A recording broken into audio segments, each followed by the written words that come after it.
All right, hello. Welcome back to Ultra Kellen Real Estate. As always, thank you to everybody who's been subscribing to the channel. Greatly appreciate it.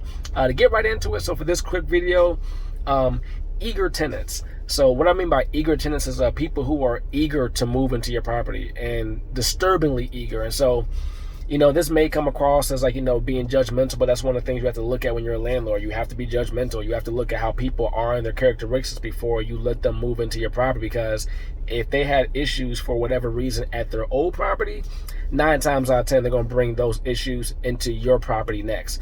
So eager tenants. So every time I've had a tenant who wanted to move into my building and they were way too eager, I can tell they were running away from something, or they had drama at the old place they were at and now they're getting ready to bring the drama to my place. It turned out bad for me, flat out. Quick example, I remember I had a tenant who wanted to move in the same day that she saw the property. So she came to see the property, and she was a Section 8 tenant. And for anybody who has dealt with Section 8 tenants, it takes a little bit of a process in order to get them into the property. You have to have the inspection for the village and for Section 8, depending on who their caseworker is, for that particular tenant. It could be another week and a half delay as far as them getting all the paperwork, XYZ. I think the shortest time I've ever had a Section 8 tenant, see my property one day and then maybe they move in 3 to 4 weeks later, and that's moving quickly typically. And sometimes it depends on, there's delays with the village and the inspection and this and that. And then especially now because of COVID, there's all types of delays.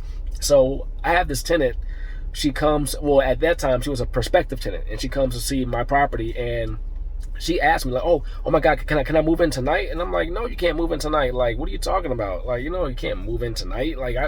No, we have to go through this, go through that. You have Section 8, that.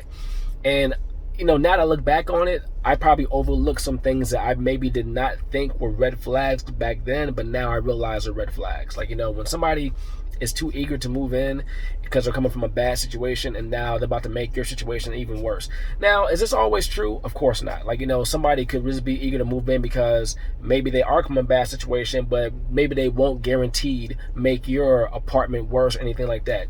It's not guaranteed, but now I know to look at certain things like that. When somebody is way too eager to move in too quickly and you start getting kind of a sense to reading into maybe what's going on in their lives, honestly, in today's world, especially depending on what state you're in, depending on all the rights that really don't go for the landlord, that go for the tenant, you might really want to think hard and long about whether you want that person to move in. Because I always tell people, when that person is now in your property, now they become your issue. And that's the thing about being a landlord. You have to really look to the future to see how things are going to work out. And you will have to look at everything that somebody is saying, read the undertones, read their body language. You have to really look out for your best interest. And that's not in the best interest of the tenant either. It's just, when it comes down to it, if they're a horrible tenant, you're the one stuck with them, not the state. So got more videos coming up. Got some more stuff I've been working on. So have some more information coming to you guys soon. As always, thank you to all subscribers. And if you're watching this on Instagram, you can find me on YouTube at Ultra Kellen Real Estate. And if you're watching this on Instagram, if you're watching this on YouTube, find me on Instagram at Ultra Kellen. All right, till next time, guys.